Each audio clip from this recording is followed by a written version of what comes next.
Welcome back once again. I'm excited that you rejoined us for this wonderful finale conversation about the impact of African Americans on global fashion. It is impossible to go online or travel anywhere in the world and not see the trace of Black fashion sensibilities from streetwear, athleisure, sneaker culture, and beyond on every continent. Here to illuminate that influence is B. Michael, Sergio Hudson, Nichelle Gaynor, with moderation by Robin Gavon. I'm pleased to welcome you to today's panel, Contemporary Sway, with our three panelists, Nichelle Gaynor, who is the author of Vintage Black Glamour, among other things, veteran fashion designer, B. Michael, and rising star designer, Sergio Hudson. It's my pleasure to have you all here. Yes, thank you, Robin. Thank you. Well, I thought I would sort of start at the beginning to give our audience a little bit of a greater sense of who you are and what drew you into the wonderful world of fashion. And I thought I would start with Nichelle. Can you tell me a little bit about what attracted you to fashion enough to inspire a book? Well, I am a fan. I can't say that I'm a fashion person. I'm just a fan. I'm a writer. And my book is there is more of an emphasis on cultural history, and the fashion is a part of it. With Vintage Black Glamour, with the men and the women, it's about their style and substance on the inside and out. So I love, as I say often, I love a beautiful gown. I love a great look, but it's really about the full person. So the way fashion enhances the person and enhances the artist and the way they express themselves off camera and the way they express themselves in their life, that is where fashion comes in for me, someone who is outside of the fashion industry as a fan who appreciates it. And B, you've been in the fashion business for, I'm not sure how long. We'll leave that to your bio, which is also posted. But what brought you into the industry? Well, I think as a child, I knew that I would be a designer. I never thought about it as, a business. I just thought that I am born to be a fashion designer. And although I, worked on Wall Street for 5 minutes, it was truly not my call. And when I was offered a position in the fashion industry, I took a leave of absence and have not gone back. So, but it's clearly my life's work, and I am clear it's what I was meant to do and be. Before I get to Sergio, I have to follow up just really quickly with the phrase Wall Street, because one of the biggest issues for so many designers is being able to balance the creative with the business side. And even though you were only there for a really brief window, do you feel like that has influenced your experience in the industry at all? Well, I think that it does, truthfully, it impacts me more now and in recent years than when I began. Because when I began, I wasn't really thinking business model. And in fashion, we didn't have people we could go to that could give us that kind of advice, that this is about a $3 trillion industry and it's a business. I mean, I just focused on designing. Of course, now and in recent years, I learned better. And I do feel that it does help me now, very much so. And Sergio, you came to fashion how? It's crazy. I tell this story all the time, but I kind of grew up in a household that was fashion obsessed.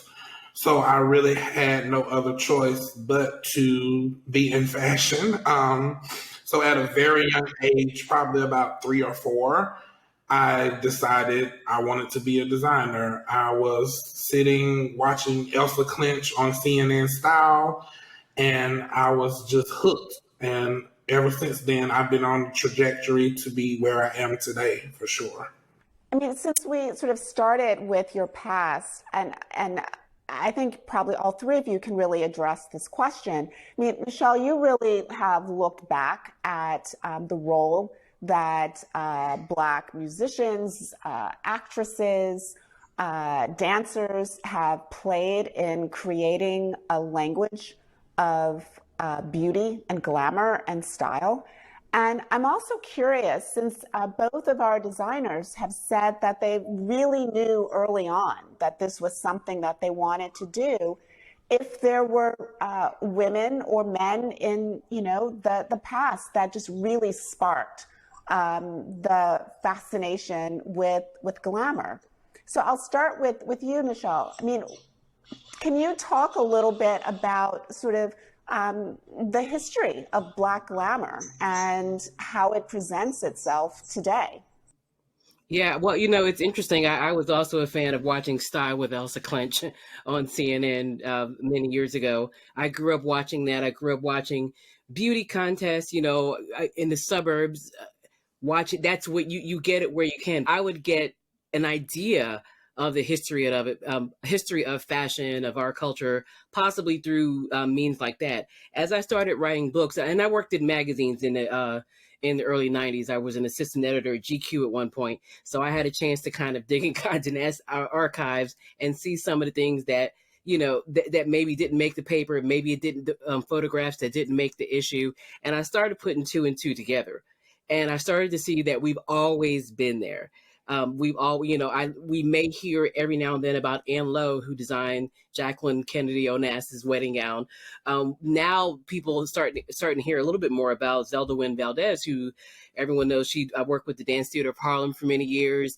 She designed Maria Cole's wedding dress, Nat King Cole's wife. You say everyone knows, Michelle, but I don't think everyone doesn't know. Well, and I should rephrase that. I would say that it's not, yes, not everyone, but more people, thanks to the advent of social media. And now you have random people on Twitter commenting on the Met Ball and the gowns there. And whereas before you had to read Vogue magazine or read the New York Times to see who was at the Met Ball and what they were wearing, if you cared.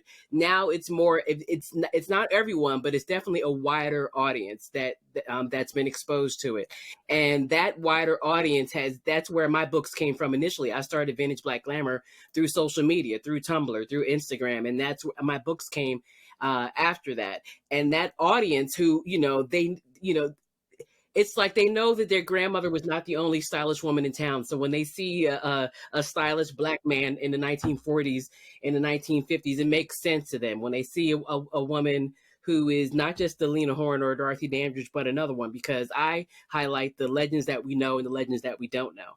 So it's definitely not everyone, but it's definitely a wider audience now. Thanks to social media, people are learning, people are gleaning, people who can, whereas Sergio and B, years ago, you had to rely on Vogue and all the old magazines and maybe Style with Elsa Clench. Now it's at their fingertips. If they're, the exposure is there. I mean, one of the things that I am intrigued about, you brought up the Met Gala, which is a perfect segue to a conversation with B about his recent experience on the red carpet at the gala.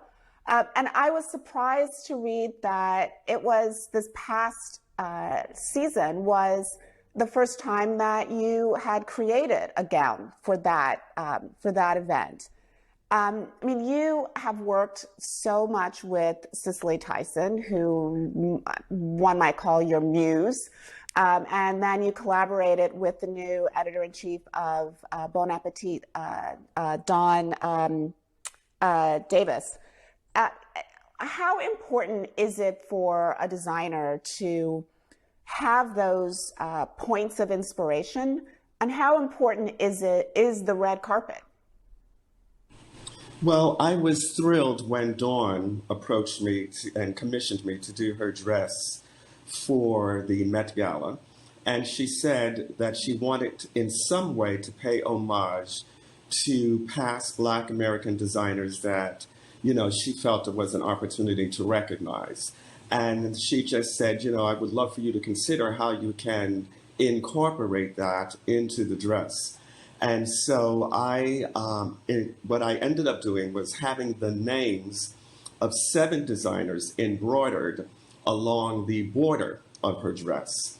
And those names included, as you know, Michelle has mentioned, Ann Lowe, Elizabeth Keckley, and Arthur McGee, you know, Patrick Kelly, Willie Smith, Jay Jackson, and Scott Barry were the names. I mean, I could have covered the gown in names because there were so many as I extended my research. But, you know, it was just very special to do that, and especially particularly at this time. And we were discussing it, and Mark Anthony said, as we were having a conversation with Dawn, he says, you know what this means is that as Dawn walks up the steps of the Met, she is bringing with her all of these designers. And that for me just brought it home. You know, I embraced it in such a way where it's, you know, it's activism, it's artistic, it's, you know, history, all of those things infused in a dress. And so for me, that was more important than even me attending. I felt like that's the way I'd like to be present. And when you were thinking about the dress and about that sort of red carpet moment, I mean, were you also thinking of it as a business opportunity? I mean, I'm always struck by just the sheer amount of resources that designers put into a dress for an event like that, a dress for an Oscar red carpet, you know, any award show.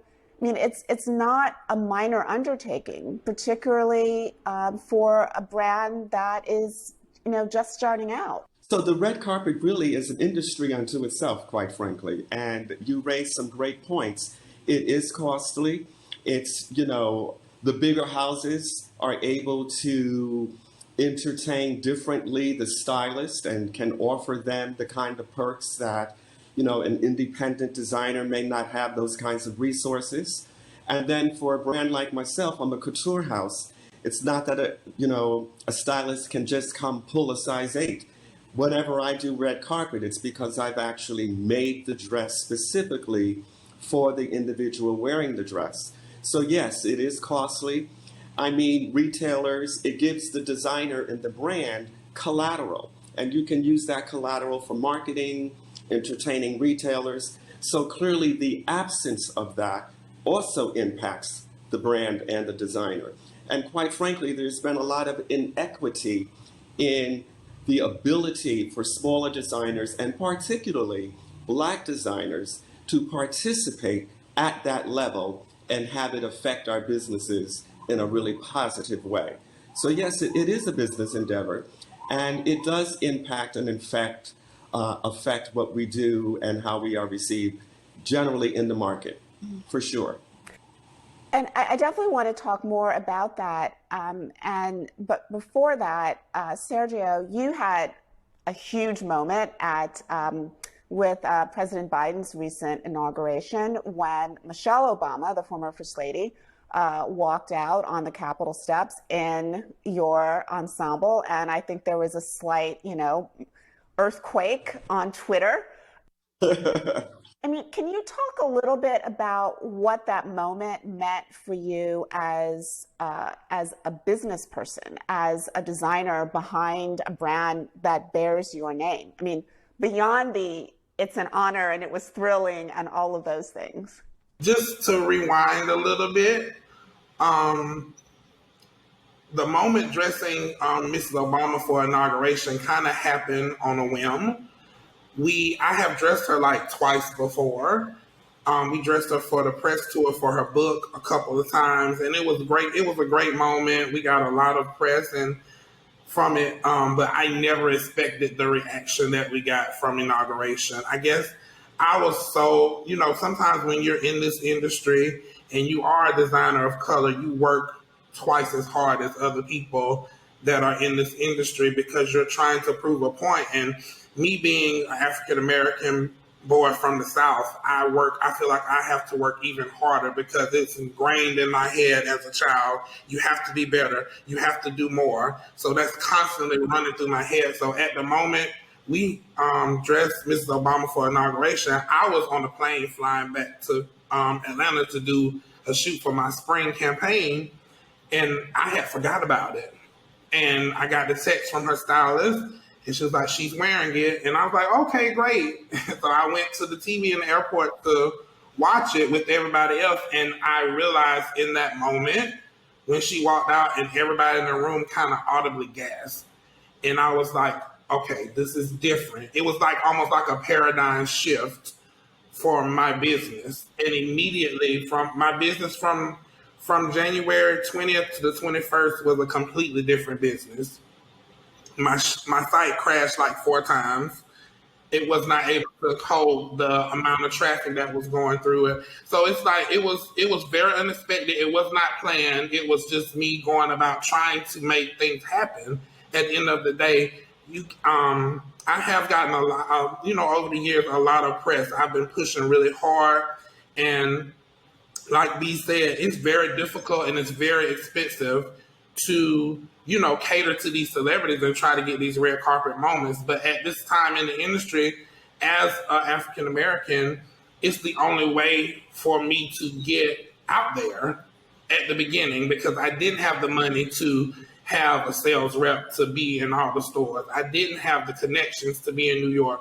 So my only avenue to get where I wanted to get was to dress these celebrities and to build my brand in that way. So I kind of came in through a back door, but all the work kind of paid off in that moment. It was like, it was the moment that I wasn't expecting. So definitely, after that, the business really shifted for me.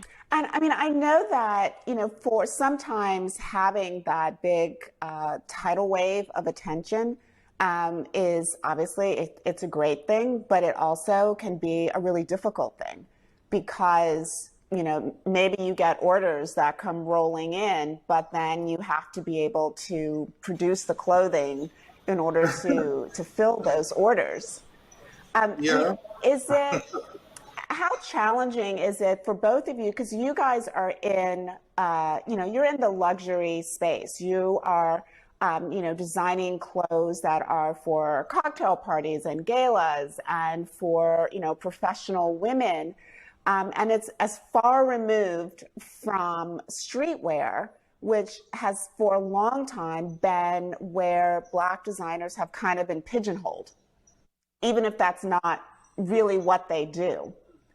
What are the challenges and the joys? Because I'm sure there has to be joy in working in that space and being part of luxury fashion. I think for me, my goal as a designer of my generation is to normalize Black designers to be in every space. It's for so long it was okay for us, we can make hoodies and jogging pants and jeans, and we can make the stuff that comes from streetwear. But when you cross over into, Michael Kors or Ralph Lauren land, you don't get as much support. So my goal when I entered the industry was I want to change this this view of how we're viewed as designers. We are not a single person race. We are not monolithic. We are everything and we are everywhere. So I feel like we should be represented everywhere. So me entering into that space and me dressing Mrs. Obama was very intentional, because why not have an African-American designer dressing the First Lady of the United States? It's not unheard of, as we know from history. It's just never been publicized. And I feel as though we have to take the reins of our future. We weren't able to control the past, but what we can do is control the future and how we're viewed going forward. So even as I negotiated terms for department stores after inauguration, because we are entering pretty much every luxury department store at the beginning of October. We're shipping right now. As I negotiated for those, thank you. As I negotiated with Bergdorf Sachs, Neiman Marcus, Bloomingdale's, Moda Operandi, Net-a-Porter. I negotiated with all of them. I said, my clothes need to hang here. My clothes need to be next to this designer because the next designer coming up needs to be able to see when they go in the store that Sergio Hudson is hanging next to Oscar de la Renta. Because if you don't see that, then you don't know it's possible. It's just, like when I was coming up and I was looking, you would see, of course, I'm a history person, so I knew, that B designed the hats on Dynasty because I was obsessed with Dynasty. So, and Diane Carroll is one of my great inspirations. But everybody didn't know that, and it's a travesty. Everybody didn't know that Kevin Hall was the first Black designer to head up a major house. Everybody doesn't know these things. And I'm not talking about just far back in history. I'm talking about just a decade ago. These men were doing great things and nobody knew about it unless you kind of unless you dug into the history like we do. Yeah. Oh, and it's to me, it's a travesty and it's disrespectful. So I feel like moving forward, it's my job to make sure that the next generation doesn't have to do as much research to see somebody that looks like them. That's my. If I just can I add something quickly? Please. To what Sergio was saying. Also, it's funny he's talking about being in the stores because it made me think about Stephen Burrows and Henry Bendel in the early 70s, where he had his own little boutique in there. This is 1972, 73. I had to look back and read upon that. It wasn't a known thing. It wasn't as well publicized. We heard about it years later. Now, like, as I mentioned before with social media, now people who Sergio's customers, B's customers who want to buy from them, now they can see them on social media, on television, on these Black celebrities or celebrities of any color who are wearing their pieces, and they can seek them out because there's more, there's more exposure there. That's a big difference. Yeah, B, I wanted to ask you, you tilled a lot of that soil, and what did it take for you to break through? I mean, who did you look to? Who did you see hanging, in Bergdorf? Well, when I came on the scene, my first collection was fall, winter 1999. And when I came on the scene, the conversation of Black designers did not exist. And so it was really about, and I didn't see myself as a Black designer. I mean, I came into the industry seeing myself as a designer, always embracing the fact that I'm a Black man, but I didn't categorize myself as a Black designer. And the clothing that I created, as Sergio said, were clothing for women who had a certain lifestyle. And that's just how I saw the collection. And so there wasn't this conversation about a Black designer. And then, it's like, what do we do with this designer? He's not designing streetwear. We know where to place him if that's the case. But he's competing. The women who buy my clothing buy Chanel and they buy Oscar and Dior. So clearly, we don't have a model for this person. We're not certain where to place him, who to hang him next to, because unlike the way I saw myself, they saw me as a Black designer. And so it was definitely part of the early challenge. Nonetheless, it was a fight that I was willing and a charge that I still embrace, because to Sergio's point, it is very important that we have this placement now and that the next generation won't have to work as hard to find their space where their talent takes them. They should work hard at their gift and at their craft, but it shouldn't be, that you have to clear the woods to get across. And so I think that the challenge, I'm loving where we are moving to. But I have to say that, earlier on and before me, Stephen Burrows would say that to me. But there really, wasn't a place for us at that time with clarity.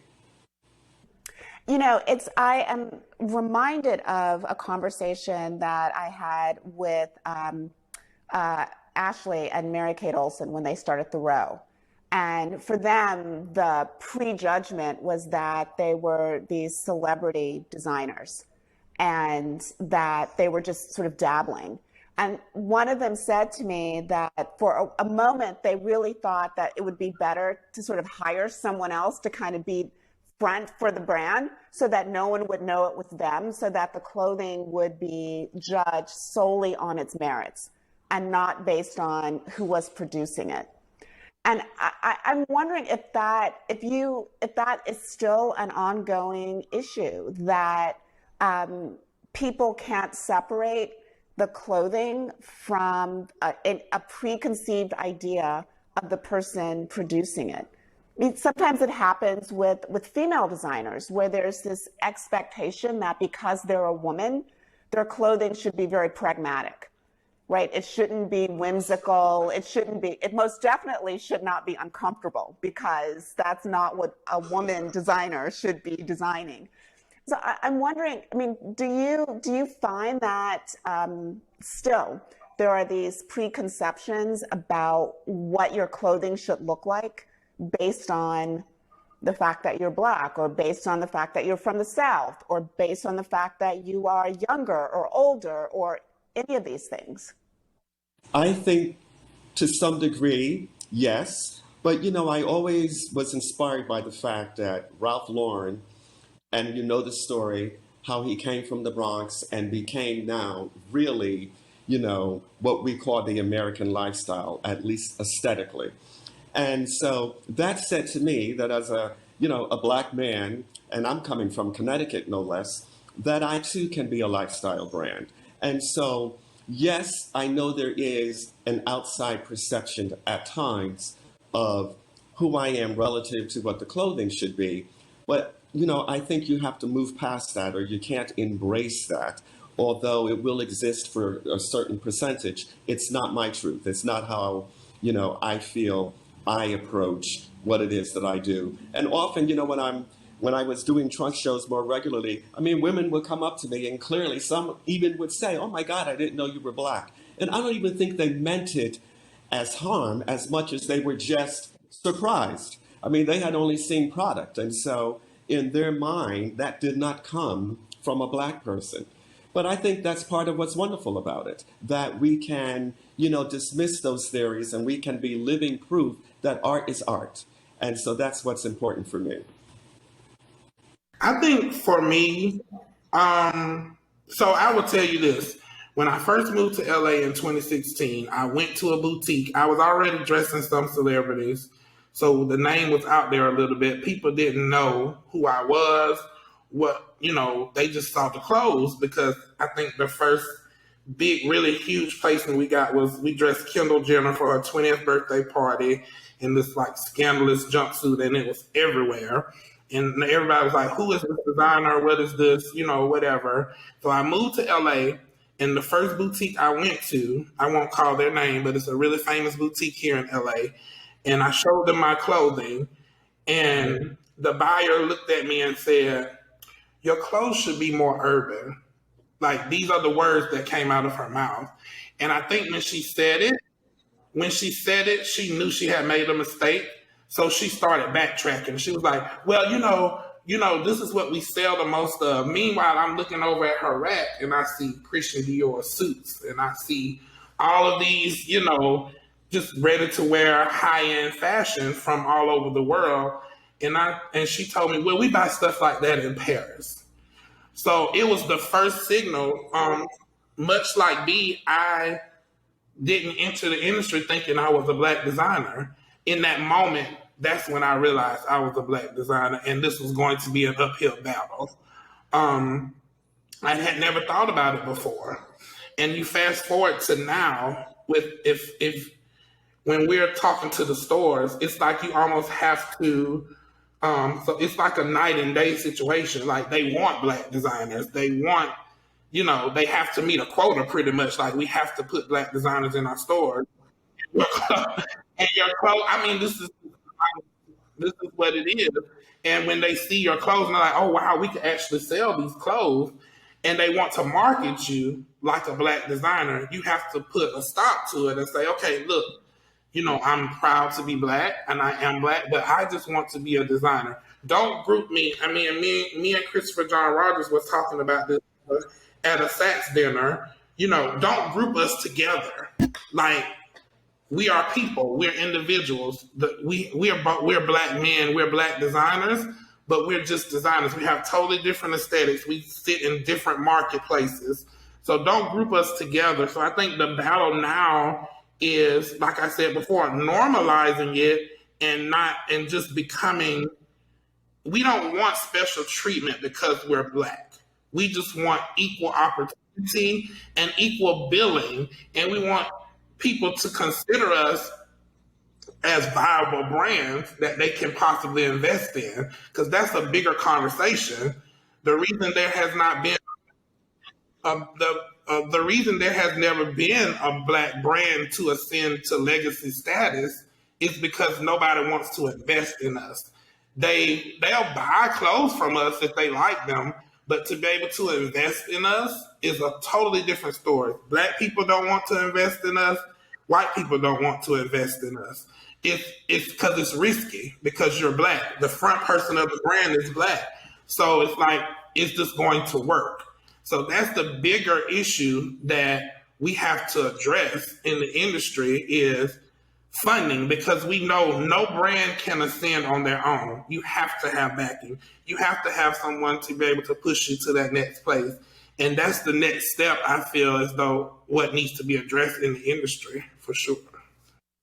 As you looked at sort of the broad scope of design and sort of the Black influencers of yore and of today, I mean, how was there, in your recollection, any sort of patron relationship between some of those women and the designers that they wore? I'm thinking about, Halston, who was initially bankrolled by, one of his clients. So I'm just wondering if you can recall a situation where the customer did more than simply, wear the clothes or buy a few pieces, but really help to build a brand. The thing that comes to mind, I recall articles in the early 70s with Aretha Franklin doing a cover story with Ebony magazine, and she told the reporter that she was making a point to wear Black designers. And I believe Stephen Barrows is one of those designers. It may have been one of his famous lettuce edge pieces, the gowns. But I believe she mentioned some of the names in the article. So every now and then you would get someone, a high, a big star like that who would, just say it. I want to find these Black designers. I want to wear them. They know they're out there. They may see it. They probably read the Vogue magazine with Scott Barry or Stephen Barrows or, there were so many designers that came through during that time. We're talking about the 70s and 80s even. And even as you got towards the 90s with, Tracy Reese and Patrick Kelly, whatever. Even when you wanted to, I recall even wanting to find pieces by these Black designers, and you couldn't find them in the store. You didn't know there wasn't a website 30 years ago you can go to and buy it. So even if you were even a little cognizant of it, it was a hard choice. But as far as the designers and as far as a patron, I don't recall any. I don't think so. I think a lot of it, even our big Black stars, they tend to work with the European design, with Valentino or some of these other designers. I don't recall any of them working with a Black designer and saying, hey, I'm going to invest into your business, because I think that was also a cachet thing. And Sergio or B can correct me if I'm wrong, but I think if you're a big star, you wanted to be seen wearing a certain clothes to kind of convey your status. So no, I'm wearing Gucci, I'm wearing Valentino because I am on this level as a star. So now it's more, now the Black stars can say, I'm wearing Sergio Hudson, I'm wearing B. Michael, I'm wearing, whomever, because now it's who was it? A pirate? What is that designer that had the his collection at the Madame C.J. Walker's mansion at Villa Lawaro? Oh, Pierre Mo. Yeah. Right, Pierre. Now it's like, oh, I'm wearing that now. Yeah, I mean, sure, the design. I mean, the stars are still working with Versace and all these other people, and why not? But now they're making it the point to seek out the Black designers, or they see now it's more of a Now it's more of a thing, and they don't see it as losing prestige, if you will. Well, I mean, I think it's also the element of, if you wear Dior, you can also get the Dior beauty contract or the Chanel beauty contract. And so it becomes a much more personally lucrative venture. I think I recall being stunned still. Like I said, I worked in magazines in the 90s, so I was at Woman's Day at GQ, and Naomi Campbell couldn't get a cosmetic contract. She was the black model that they, with Dane is, the top black model. She didn't have I mean, I think later on, Tyra Banks, later on, maybe they had a piece, but it was, and before that, not really. If you're a black woman, a black star wearing Dior or Valentino in the 60s, 70s, 80s, you're making a statement about yourself. You're not getting a contract. you're not, and even now it's kind of a harder thing. Now some of the younger ones are coming in. I'm just still stunned to see some of the black stars on the cover of magazines. I'm still getting over that, because I recall hearing with my own ears of some of these editors, well, they can't be on the cover because they're black.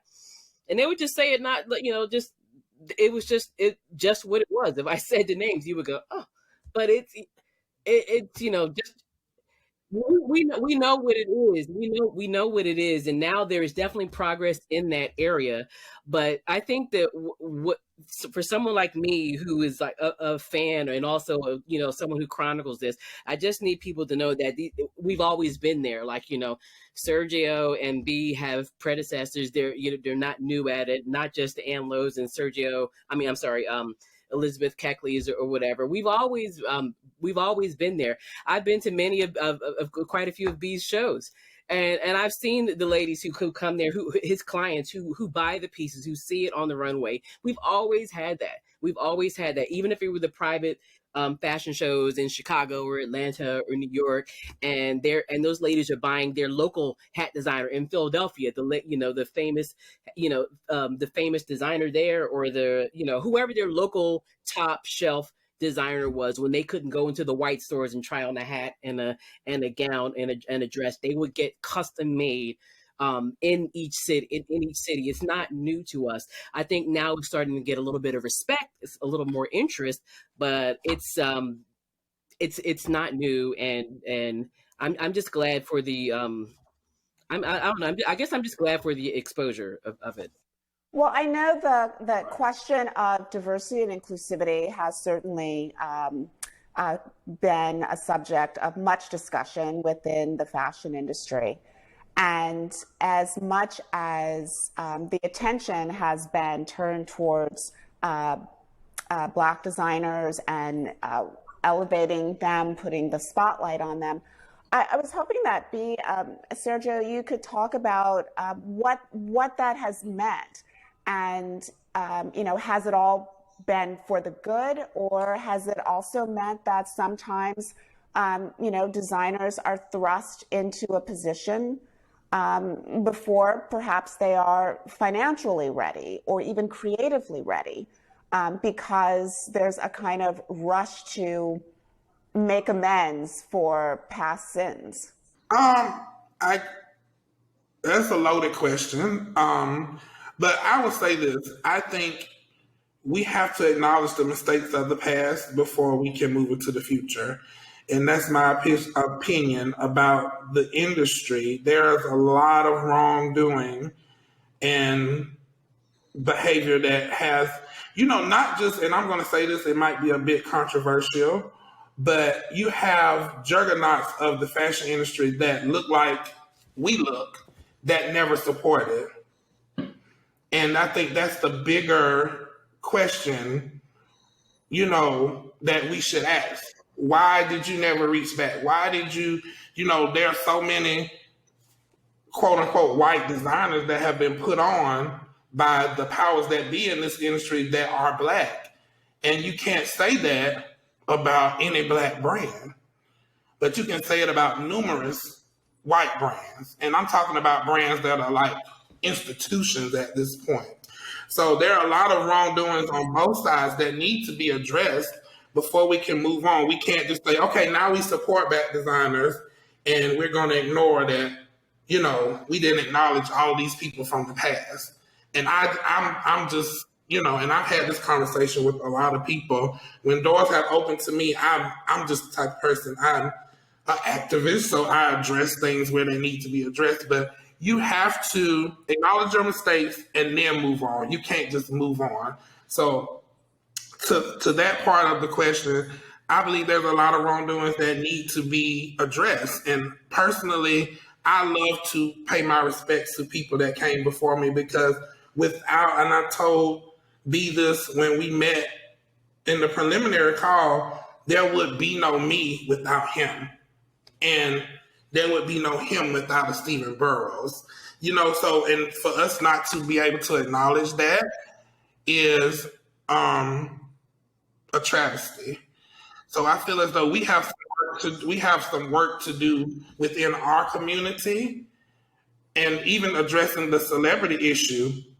If you look at the red carpet industry is a very complicated field. I mean, I navigate it every day. Like, for every Michelle Obama thing you see, there are 100 placements that didn't happen, that I had to spend thousands of dollars to try and get. So for every Michelle Obama, there's 100 that didn't work. And when you see what they wore instead of wearing your clothes, you know why. I mean, it's just the honest to God truth. And I'm friends with a lot of stylists, personal friends. And this whole story about, they wore Dior because they get a Dior contract. That's not so true anymore. And these brands are not paying these people like they used to wear their clothes. They just want to wear those clothes at this point. We can't give them that cop out anymore. They are not taking responsibility. And a lot of times it's not the stylists, it's these celebrities. They want to be in European brands. It's because it gives them validity. And what's crazy is it's us. The A-list black stars do not want to wear black designers. A lot of the A-list black stylists do not want to use black designers. And just being honest, my biggest opportunities that I have gotten, celebrity placement wise, were given to me by white women. Michelle Obama stylist is a white woman. Right. Meredith Coop. A shout out to Meredith Coop. So, I mean, we have to acknowledge the allies that have come along that have really paved the way for us to be able to enter, for me to be able to do what I'm doing, for Christopher to be able to do what he's doing, for Kenneth Nicholson to be able to do what he's doing right now. It's the allies have really come up and said, okay, this isn't right. Let's change some things. So, but I feel like until we do some back of the house, fixing in our community, it can't really move forward, so to speak. So it's really interesting. All of this is related. I said that I did my first collection fall winter 1999. I was on, the New York Fashion Week calendar. And so for 16 consecutive years, I showed twice a year on the New York Fashion Week calendar. And to much of the major press, it's as though I was not there. And, I showed at major venues. I had major corporate relationship sponsors. I had very glamorous front rows. And yet, for many major press, I wasn't present. And I'm talking 16 years, twice a year. That's an achievement. And, we were told firsthand, and I won't mention the name, but someone at the New York Times was very candid, because we approached her and said, why do you not write about the collection? And she was very candid. And she said, there's a criteria that I am given, and I have to, stay within that criteria. And frankly speaking, obviously, I was not the kind of mega brand that met their criteria. I mean, I can go on and on and on. I mean, I've known you for a long time, and with, great respect and admiration for you. I mean, I don't think the Washington Post ever covered my collection. And that makes no sense to me. I mean, there I am, right sandwiched in the middle of the hub of everything. and it's as though I did not exist. And so, to Sergio's point, we have to address that. You know, you just can't ignore it. That impacted my business, that impacted my career. And now, to go to your most recent question, it impacts the way even the Black celebrities view us. If they're not picking up the New York Times, if they're not picking up the Washington Post or picking up Vogue and reading about us, then why would they think we would validate them? So it's really all related. And when you experience something like that, and this is to both of you guys, and Nichelle, please feel free to chime in. How do you tease out whether it is that the decision is based on, is founded in race, it's founded purely in aesthetics, it's founded in a chaotic fashion week schedule? I mean, is it always all intertwined, do you think, that you really can't pull it apart? I mean, I think it's intertwined, but quite frankly, I also think that there is, intention.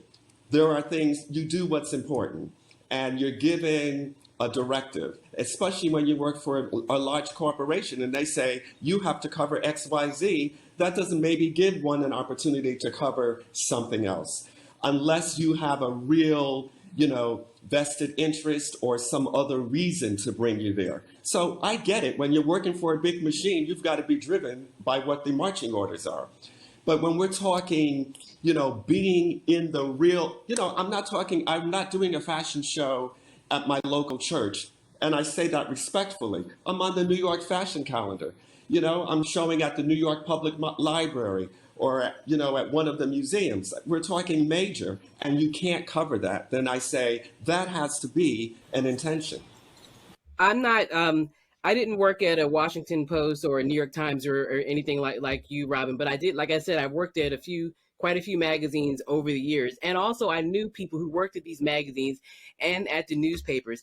And it is an intention. It's an intentional oversight, in my view, if you ask.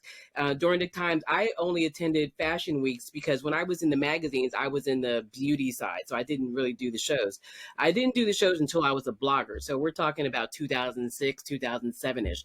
And I saw what was, when there were new designers that came out, or if there was a smaller designer, and if that bigger outlet felt like covering that designer, they would, because they wanted that relationship or they were interested. So it wasn't about, I went to, you would go to B. Michael's shows and you'd be astonished that there would be the same photographers that I would see at the other shows, the same reporters. Oh, they couldn't make that. They're going to go to dinner now. Now we can't make that show. So it's an intentional oversight. To me, it was a lack of interest. I had been to different shows, and I remember one particular photographer saying, "Oh, who was that? Who is that person?" Pauletta Washington. Yeah. The actor, Denzel Washington's wife, different ones. So I'm like, okay, now you want me to do a secondary job of identifying these Black celebrities to you, because you see that these photographers and these other celebrities and designers know who this person is, and you should know. It's your job to already know, but now you need to know. So there was a lack of interest, and they didn't have the pushback. Nowadays, like we said, in the last couple of years, after the Black Lives Matter things, after things have gone on, now there's this sudden interest in the search. Now I click on Target.com, and here's a section where Black designers are. Everywhere I turn, I'm like, wow, okay. So now it's a thing. Now everyone's interested. Now they want to know about a Black-owned business. But even this is 2021, so 10, 15 years ago, even if you followed all of the rules, even if you did all the things, even if you had a major show like B. Michael and you had the celebrities at your show and you did all that, I didn't see it in the Times. I didn't see it on television getting the coverage, even in the rolling thing. I saw it on some of the blogs. I covered it on my little small blog, but that's nothing compared to the big to the big places that's gonna put money in the pocket, in their pocket. It's going to get them new customers. Yes, the blogging, the advent of blogging, when it came out, 05, 06, 07, that I think helped newer designers, helped designers of color, really get out there more, because more people were exposed. People who would want to know about B. Michael and Sergio would say, "Oh, okay, I didn't know." People like my friends who don't follow fashion and everything like I do, now they're exposed to it. Now they're interested in it. Now they want to see it. So I think, I mean, they're being nice about it, but in my view, just being a fly on the wall that no one was paying attention to, I saw a lot of intentional oversight, a lot of lack of interest, because they wanted to maybe cover their friends. Maybe they had a relationship with the publicist of that particular designer and they wanted those relationships. It could be anything. And as far as the celebrities, I think it's kind of the same thing. There's a self-preservation thing that you mentioned, Robin, the thing like that precarious thing where is, okay, I'm here now. I got nominated for an Emmy last season, but I may not be anywhere next year or 2 years. I've got to strike while the iron is hot. My publicist or my stylist has a relationship with this designer, so I'm going to wear this designer, even though I love to wear this Black designer. Or maybe this Black designer, no one has heard of it, and I want them to see me in Versace or in this one so they can know that I am on this level. That is what I have perceived as someone who was who's on the outside of it. Well, Nichelle, you bring up a really important topic, which is the subject of relationships, and the fact that the industry really does still is still very much fueled by them.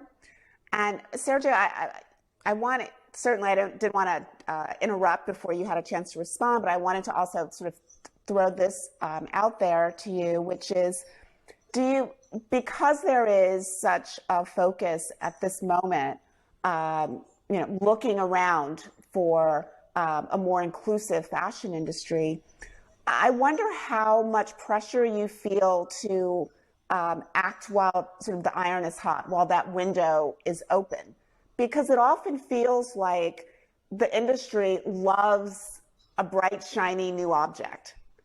And that bright, shiny new object has a very small window in which to flourish. And then if it doesn't, it becomes, oh, well, I've seen that before. I know what that is. I don't have to revisit that. Unless, of course, it's something, the size of, Ralph Lauren. And it becomes, then a quote unquote institution. Yeah, I mean, to address the earlier question, that do I feel like race is included in that?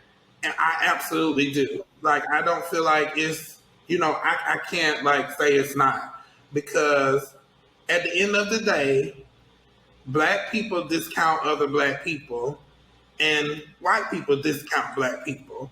So if you're discounted by everybody, then you're not important. And that's what I feel had happened in the past. It was not important to go to B. Michael's show because we're going to go to Oscar De La Renta's show, and that means more to us to be seen at Oscar De La Renta's show than to be seen at B. Michael's show. And to the point where I would have to read Essence Magazine or look up B. Michael's collection to see it at Fashion Week. And, because I was interested as a teenager, I wanted to see these things.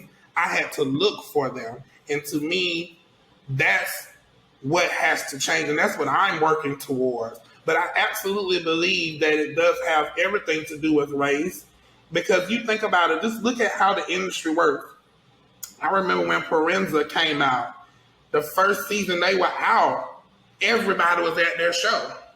No questions asked. 2 24-year-old white guys, because they got the industry buzz, everybody was at their show. It was the hottest ticket to be at their show. That does not happen for us, or did not happen for us. Things have changed now, but what I'm working towards, to answer your latter question, yes, I do feel that pressure. It's an absolute pressure to prove that, I am worthy, to prove that my people are worthy to hold a space in this industry. So it is a heavy weight resting on my shoulders. I deal with it every day. Even delivering to these stores, I'll give you a prime example. Like right now, half of my coating fabric was held up in Italy over the holiday. And so therefore, all of my coats are going to be late to the stores. And I'm like, oh my God, in my head, I was talking to my sales president today, and I was like, oh my God, if these people don't get these coats, they might not buy from me next season. And if they don't buy from me next season, who they're going to buy from next season? these are the thoughts that go through my head. It's a very deep thing. Like it's a lot hinging on my success. That's how I feel. I know I might not necessarily have to take on that weight, but if Bergdorf doesn't buy coats from me, who are they going to buy coats from that look like me? That's the question that I ask myself. I don't want to get emotional, but it's very important, and it's a heavy weight to carry as an African American man to really carry the weight of moving forward. And I've talked to this with a lot of my friends who are current designers that are, breaking into this industry and, holding space. It's heavy. And to be honest, it's serious to us because we all know that fashion people take fashion so serious. It's like brain surgery to us. I mean, it's just how it is. Like, it's our life. It's not. I can't do anything else with my life. I have not made any backup plans. I can't do anything else. So it's who I am. It's what I am. And if this doesn't work, I don't know what else I would be able to do. So It's working though. It's working. yeah. So we have to, like I said, we have to acknowledge the past and move forward and change how we operate in the future. Yeah. Can I just say it makes sense for you to feel that way, Sergio, because we're usually not given as much room. We don't have the same room for error. Every one little mistake from us is magnified. We're not given the same grace that other folks are given. So I understand your concern with it. It makes sense because that's how people are not fair. Then people don't always play fair. So it makes sense for you to be concerned that people are going to look at, okay, the fabric was late coming from Italy, not me being late. This is not a flaw on my business and how I conduct business. But we have, in all of our industries, we all kind of have felt that pressure before. I felt that it could be something, well, I shouldn't say smaller, but yeah, it could. I always feel that as a writer, turning in I have a book due. My publishers don't laugh at this when you see it, but it's like you have other things going on or whatever, and you're afraid your one thing that's going to be a bigger flaw that's going to reflect on other parts of your business, other parts of what you're doing. So it makes sense to have that concern. I can understand, it makes sense. I saw you nodding vociferously as Sergio was speaking. I mean, it feels like, Sergio at least has, other Black designers of his generation to commiserate with, to sort of share the burden to some degree. I mean, you really kind of bore much of that burden alone. It's interesting because, which is wonderful that Sergio and, the others can kind of have conversations and they're in the space together, not necessarily that they're doing the same thing, but at the same time. And that helps. And to your point, when I came along, there really wasn't, a kindred like me that I could have that kind of conversation with. And so it made it, I would say it made me more persistent, and it made me tougher, made me stronger. And so I suppose it was meant to be that way, but it's not the way it should be. And, you're not certain if you're asking the right questions, and if you get answers, you're not certain they're the right answers. So a lot of it has to be that you learn as you go and trusting instinct, and you become the alchemist of fashion. I say you fall 7 times and you get up 8, because it's really the only way you can figure it out and keep going. And the fact, as I said, that I could show 16 years, I felt that was an achievement. And I think about this. I was having a conversation with someone, and he was saying back to me what I had accomplished. And it's like, you reached this benchmark, and, you've done other things. You've, dressed very important people. Your clientele are very, high profile women. I've dressed for, design costumes for the ballet, and et cetera, et cetera. And he said to me simply, imagine if you were white. If you had that CV and you were a white designer, it would be a different conversation. And so while I don't want to beat that up, And that's not why I get up in the morning, because I still have to get up in the morning. And to Sergio's point, this is my life's work. And so I still have to continue. I feel like I'm just starting. We have some great new projects on the horizon, and so I'm not looking at myself as that happened to me. I'm looking at myself as this is what I will accomplish. And we are accomplishing it. I'm going to share a quote that my, spouse, who he is also the co-founder of our business and the CEO. And this is a quote he said only last week. He said, "I am all for Black people making history, but economic equality creates generational wealth, and that changes history." And I think that just resonated so strongly for me, because that's what I aim to do in the fashion industry, to change the history, to change the paradigm so that it's not about being a Black designer. It's about being a designer of whatever it is that you do, and that we have economic, equity in the space, that we own some of it. And that's very, very important. And when we talk about red carpet and press, et cetera, well, quite frankly, when you have enough equity and economic power, you can dictate that. So as long as we're always having to ask, we will always have to ask. It has to be that, that we own, we're the, Ralph Lauren, if you will.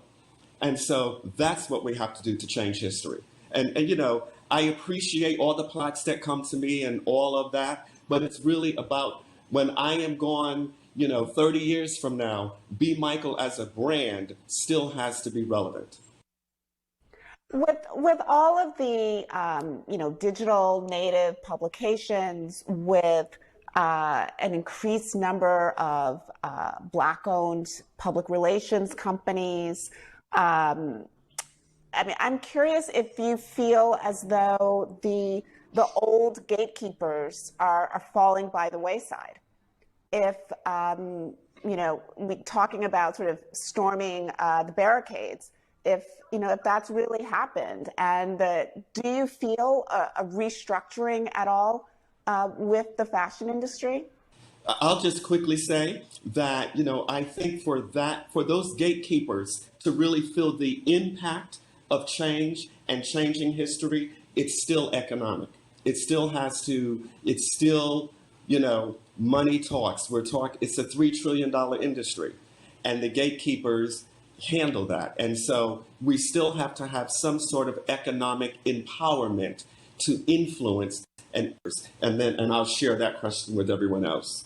I definitely think, to piggyback off of what B was saying, it's definitely economic, because I'll take even example, my Fashion Week show that we just did.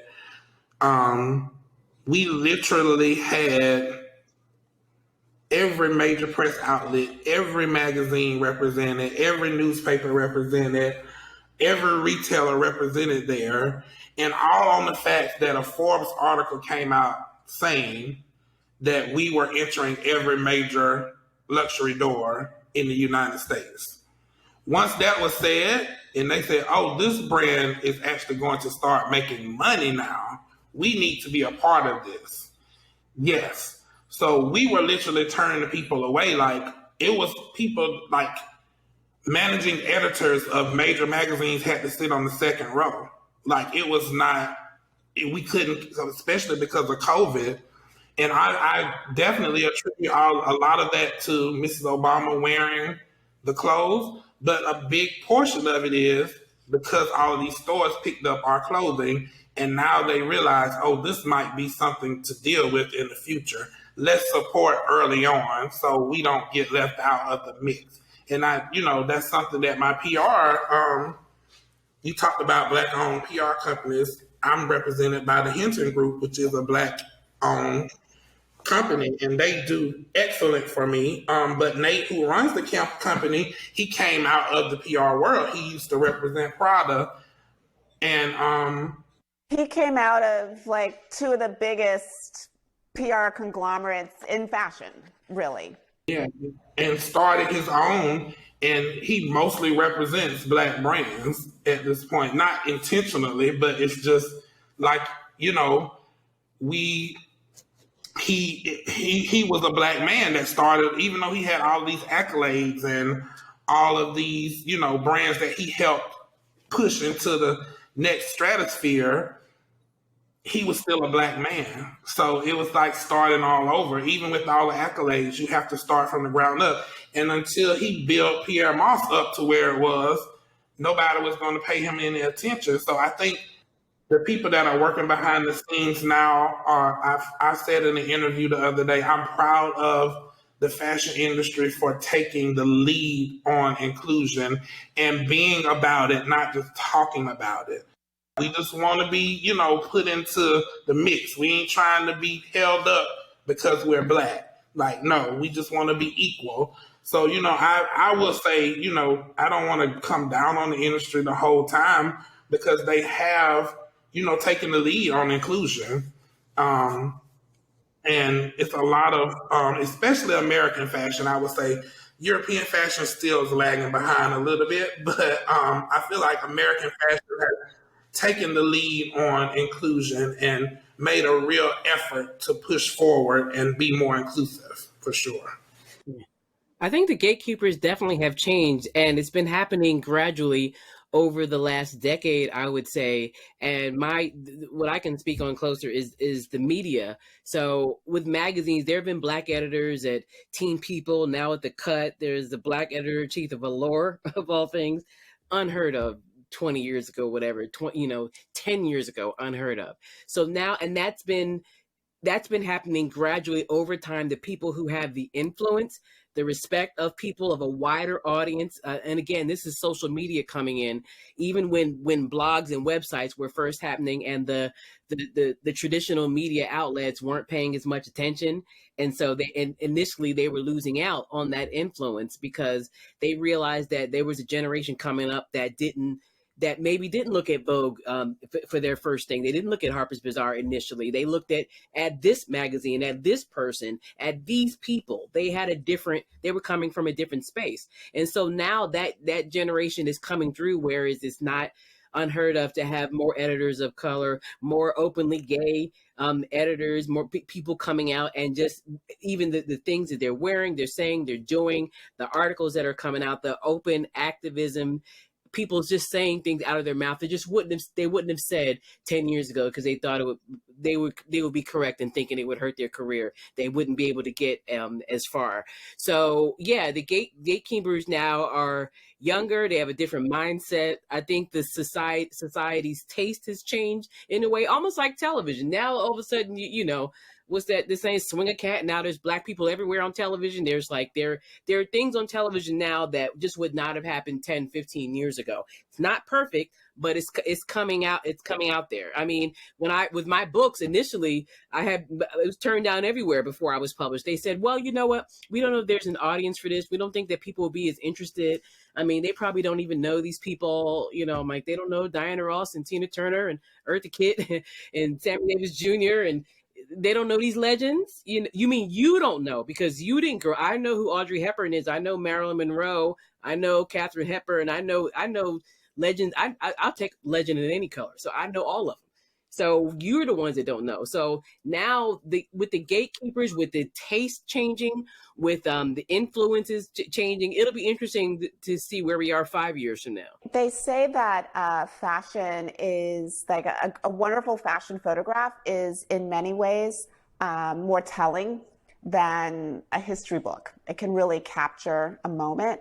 So I'm wondering, as we sort of start to come to a close, if you think about your aesthetic right now, what do you think it says about where we are, what this moment in time is like? I mean, what elements of the now really sort of come through in the work that you're doing? As I said, I feel like I'm just starting again. However, you know, what I think is true for my work, if I see someone wearing something they had 10 years ago and wearing it today like it's new, that says that I'm doing what it is that I believe I do. And that's creating something that's timeless. And clothing is expensive. And when we talk about sustainable fashion, part of sustainable fashion, what really makes it sustainable, or a part of it, is the ability to bring something that you bought 10 years ago and still be able to wear it. And so what I'm creating now, the collection that I am building now, I'm working on my first designer ready-to-wear collection. But I'm still approaching it as, it's a lifestyle collection. And I haven't locked myself into this pre-pandemic, post-pandemic kind of culture, of whatever that looks like. I think that it's still about being authentic. It's about being timeless. And so, if you looked at me 10 years ago and if you look at me next year, you will see that it's fresh. You will see that there is something modern about it, but the point of view is the same thread. And I think that's what's very, very important and signature to what I call iconic designers. That there is a thread throughout all of their eras. I think for me, I consider myself an American sportswear designer. I don't consider myself a Black designer. I don't consider myself anything but an American sportswear designer. And what I do is classic American sportswear. And I speak to what I believe in. I believe in beautiful color. I believe in beautiful cut, tailoring, and I want the Sergio Hudson woman to walk into the room and everybody's head to turn, but not just because of what she's wearing, but because of how she looks and what she's wearing. So there's always going to be an understated, ostentatious effect to what I design. And that's where I am right now. And I'm not thinking about no pandemic, so it's a lot of cashmere and silk. And, women are tired of wearing pajamas, and, it's evident just in the pre-sales from the collection. Like, women are ready to dress again. And I think we are ready to meet the challenge as designers, because designing pajamas and all that stuff over the pandemic was not inspirational at all. So I feel like moving forward, like B said, I want to create pieces that, when you go out and you purchase the newer version of that Michelle Obama coat, I want you to be able to wear that 30 years from now, because it's just a classic piece that's going to sit in your closet.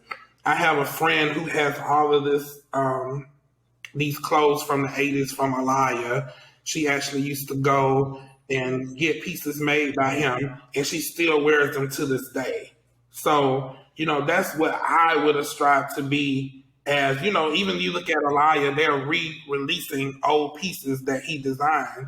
You can't do that if you're not a classic designer or you're not making lines that will last forever. So I feel as though, back to what I said earlier in the conversation, we have to create things that will stand the test of time, that people will look at and say, this is a great designer piece. And that's how we're going to change the way this industry looks. And Michelle, I will close with you and ask you, since you are not a designer, but what in this moment do you want to buy? I want Sergio's coat, just like I was saying. That's what I'm the customer. I'm going to be because I am one of those. I mean, I love, as much as I love fashion. Like I said, I'm not in the industry. I'm a fan, but I love great, understated, ostentatious pieces or whatever. But I also like things that I could wear 20 years from now, 30 years. I'm the client that's wearing the piece 20 years later. That's wearing it with in different seasons with a different top or a coat or a scarf and mixing it up. I don't need like a whole, I was going to say I don't need a room as a closet. Maybe I do, but I still just like those classic pieces, I like the classic pieces, the beautiful colors, things that I can mix that I don't have to worry about, that I don't have to, when I'm sitting down, I don't, I have a real practical not very fun mindset when it comes to fashion. If I'm in a gown, if I'm going somewhere, I want to be able to sit down and not worry about it and feel comfortable in it. I don't want to feel like I'm, so I mean, God bless these celebrities that have to do that all the time. I'm just a writer, so I don't have to. So, but when I do, I need to be comfortable, and I like those. So and I also want the pieces that's gonna stand the test of time. So I can do that with B. Michael's gowns and pieces. I can do that with Sergio's pieces. That's the type of thing that I'm that type of client when it comes to that. That's what I'm looking for. Not really the trend. I've never been, even as a younger person, I've never been really trendy like that. Yeah. Well, I truly appreciate all three of you for joining me. It's been such a pleasure chatting with you. Thank you. It's been a pleasure here too. Thank you. Yes. Thank you so much.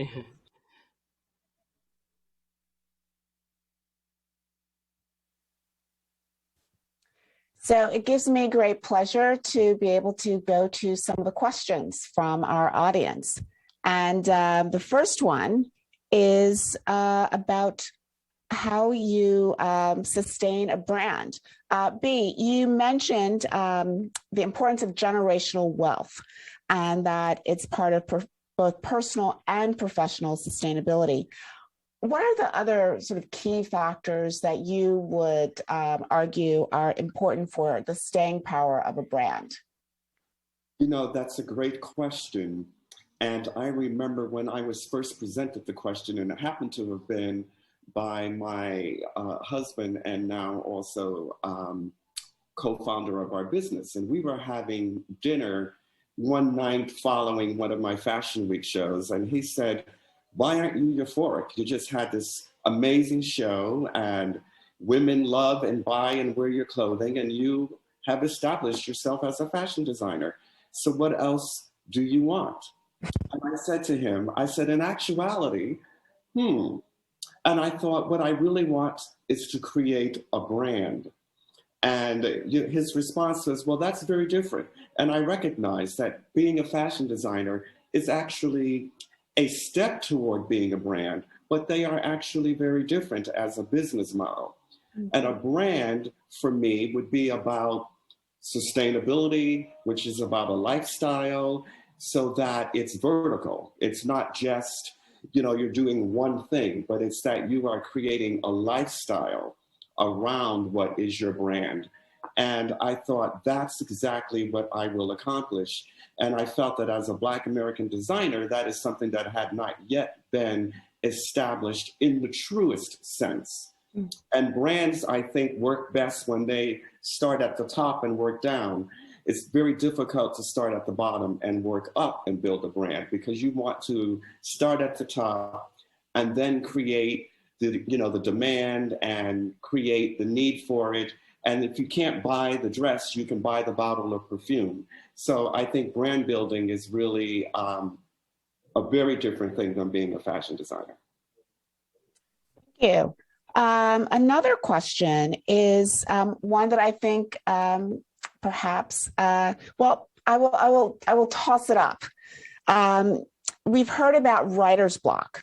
What do you do when you experience creative blocks? What do you do to move on to the next level? That's yours, Michelle. Gonna say, well, I can certainly speak to writer's block. Hi, that's me. Yes. And I find with writer's block, it's just, and I suppose other creatives would probably come to the same conclusion. At the end of the day, you have to do something. You have to get something down. Crap on a page is better than nothing.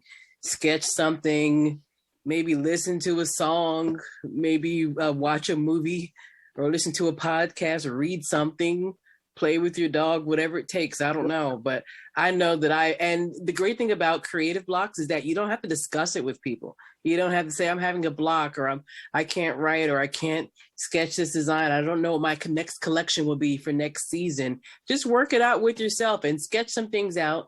No one has to see your early drafts. If they're terrible, you can throw them away. They don't have to be, no one has to dig through and see it. I have been known to shred things to make sure no one ever sees it. So, no one will go through my papers and go, what is this?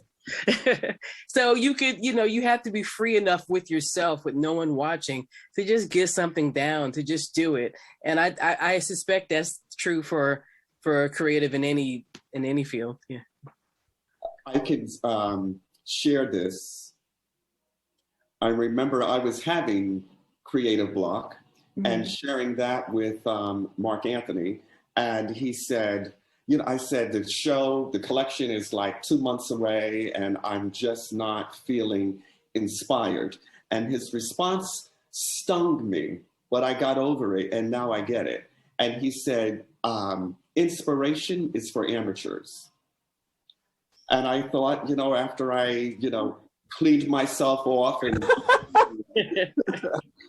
but I thought about it in the sense that it is who I am, it is what I do. And, you know, if you wake me up at 3 o'clock in the morning, I should still be able to sketch a dress. And what I've learned to do from that point is really to just, and you said it really well, Michelle, I now, when I'm working on the collection, I start sketching, I start fabricating, and not often with a central theme in mind. And when your 10 dresses in, the collection begins to tell you what the inspiration is and what the story is. And I much prefer to work that way because you're free. It's open, and you can kind of let, you know, the creativity do the dictation. Yeah, I mean, one of the things that I think both of you express so from different points of view is this idea that inspiration doesn't necessarily come at the beginning.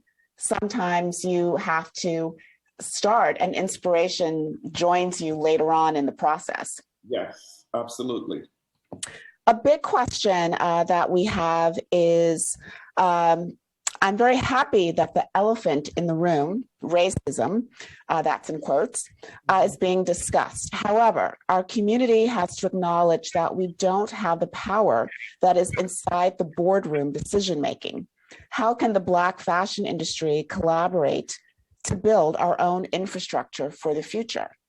And I would also just add, one, do you accept the premise of the question that we lack power inside the boardrooms? Well, I think that when I think about the question, and when you first read it, I thought, well, in actuality, we do have a power that's greater than the boardroom, and that would be the power as a consumer. And so if we could really understand the grassroots of how we could really make a difference, then the boardroom would have to pay attention. And, you know, for a long time, we've been looking for it to come from one direction, when in actuality, and we've been seeing some of that over the last year or so, as we've responded to various causes and took to the streets, you know, with the Black Lives Matter movement and so forth. And understanding, though, again, where the power really lies, where their attention will really be, where it will matter is economic. And we are consumers, and we're great consumers of everything. And so if we could take that power and say, you know what, we want to buy Black designers, so we will go into the stores where we shop and say, do you carry Black authors? Do you carry Black designers? If not, we'll go where they do. And if we do that collectively and create that kind of voice, then I think the boardroom would pay attention. I think that's already happened, if I may say. I think that's been happening, especially again with the advent of social media in the last decade, not even the last 20 years, but I would say in the last decade, in the last 15 years or so, they've had to peek out of the boardroom because they noticed they weren't making money. They noticed that what they need to be the hottest thing, no one was paying attention to. And some person they never heard of on the internet, on Twitter, you know, they have 2 million followers and they said something and the store is selling out of it. And so that's already happened. It's happened, you know, as far as race is concerned. It's happened as far as age. They've been, you know, it's happened in Hollywood. Wait, this movie has made all this money? Oh my gosh, they were #1 at the box office. People went to see this. They can't lie to themselves anymore because the numbers don't lie. The money's right there. The consumers have spoken, and consumers are speaking to them directly through Twitter. 20 years ago, how often were regular people talking about, why would ABC do this? Why won't they show this show? I wish they would do this. What about NBC? Now just everyday people are talking about Netflix and Hulu and Amazon and why are we doing this and why should we do that and what's wrong with CBS? The broader audience has a wider no, they don't know that much, but they know enough. They know more. They know fashion designers' names. They know they're going to go into Target and they see Christopher John Rogers. They know Sergio Hudson did Michelle Obama's inauguration outfit. They know B. Michael was Cicely Tyson's right-hand man. And every time you saw her, she was in B. Michael. And so a regular person who would not have necessarily known that in 2001 knows all about it in 2021, I'd say. Michelle, I'm gonna stick with you because this question is specifically for you. You've written 2 wonderful books on vintage fashion. What do you feel that current Black designers can learn from vintage glamour? Well, I appreciate the compliment, but I'll say that my books are not necessarily just about fashion.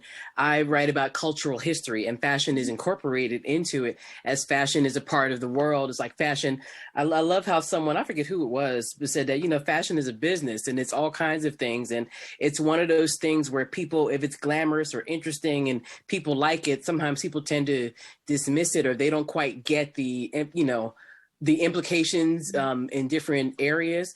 But I think I would hope a fashion designer, someone who's looking for inspiration, it's great. I've seen whether it's younger people like my generation, the original hip hop generation may have looked at people on golf courses and only seen white people say. So to them, golf is white. Hollywood is white, is Marilyn Monroe. That's glamour. But then now with vintage Black glamour, with the men's book, with the women's book, now you can see, oh, well, Dorothy Dandridge did this, or there is Ella Fitzgerald. No one thinks about her fashion-wise all the time, but she would commission dresses from Zelda Wynn Valdez all the time. She kept a lot of designers in business. No one is thinking about Maria Cole. We have the basketball wives and different celebrity wives, but they're not necessarily thinking about Marva Lewis, Joe Lewis's first and third wife. They got married twice. They got one of those couples that got married and divorced. So there is... I hope that if you're designing a collection, if you're writing a book, if you're writing a movie or a TV show, if you are teaching in a classroom, that you get inspiration from different areas and see where that comes from. If you see a certain look in the collection and you see that person was inspired by Eartha Kitt in the 70s, or they were inspired by Lena Horne wearing almost like as much as she can get her hair in the afro in the 70s, she was wearing Giorgio Sant'Angelo and she was in the all the long things. Diana Ross, yes, of course. Diana Ross coming to me she's fabulous now, of course, but in her peak in the 70s with mahogany and all those looks, all of the styles that she created that people copied for decades, I hope that they get those inspirations from different places and recognize that it's not just one thing. It's not just fashion. It's music. It's art. It's film. It's food and wine. It's lifestyle. It's a culture. It's everything combined, and it's Black. Black people are everywhere. It's not just, oh, this is white or this is high end. So we have to start associating Black being everywhere, high end and everything. And so I would just encourage a broader lens is all. Yeah. And this may be the last question we have time for, but and it kind of gets at the tension between both celebrating Black designers, but also allowing them to simply be designers. How should the media spread awareness about Black design talent without labeling them as such? What do you think the best strategy might be?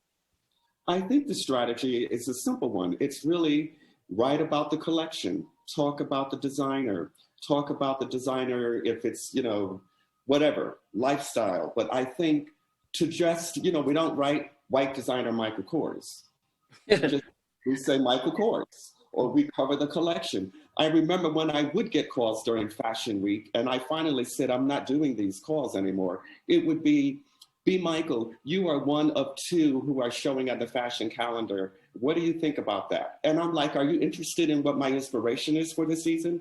Would you like to know what my color palette is for the season? So I think, we have to just remove that as the narrative and say, these are brilliant designers. This is the work that they are doing, and be inclusive. That's being inclusive. And so that's where we need to go. So include all designers in stories and not just focus on designers of color when you want to talk about diversity. If you're doing a piece on evening dresses, include me. Don't just include me when you're doing Black designers. I mean, I do evening dresses. So that's the direction we have to go in. And that's what I'm going to be responding to. Well, I think we're going to have to leave it there. But we had some really terrific questions, and I'm so appreciative, again, for this wonderful panel.